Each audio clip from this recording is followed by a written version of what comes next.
August 12, 1847, Magnolia Creek Plantation, deep in the Mississippi Delta. Two infant cries pierced the sweltering night, one pale as moonlight, the other dark as river mud. Within 72 hours, 4 people would be dead. Within 2 weeks, 17 more would vanish without a trace.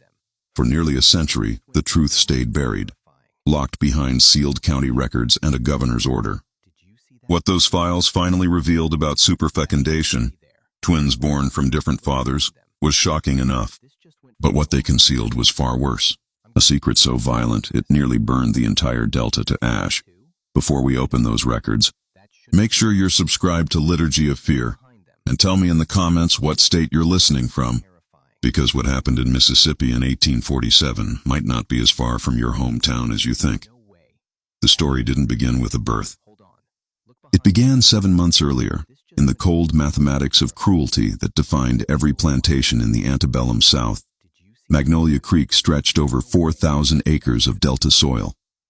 Rich, black and wet with more than just river water, Colonel Richard Beaumont, age 34, ruled it like a kingdom.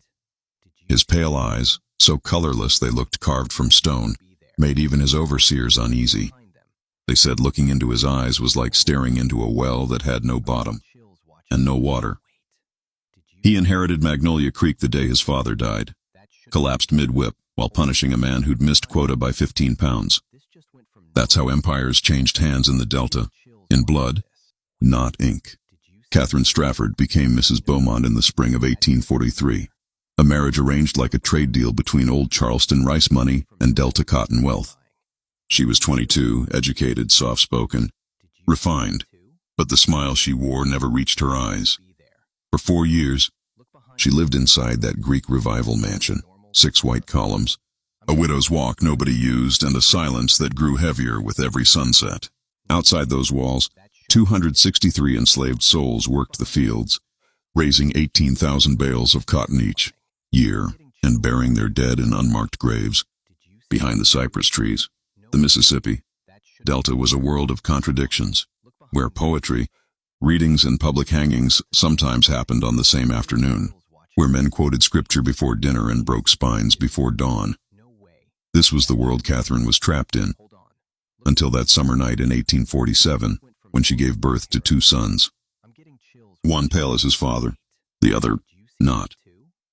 By morning, a scream echoed from the nursery, and Magnolia Creek's soil drank the first of many that night. When the governor sealed the records days later, he thought he was hiding a scandal. He had no idea he was covering up a rebellion, because what started at Magnolia Creek that August wasn't just murder. It was awakening. And before it was over, the Mississippi Delta would learn that the ghosts of the enslaved don't rest quietly.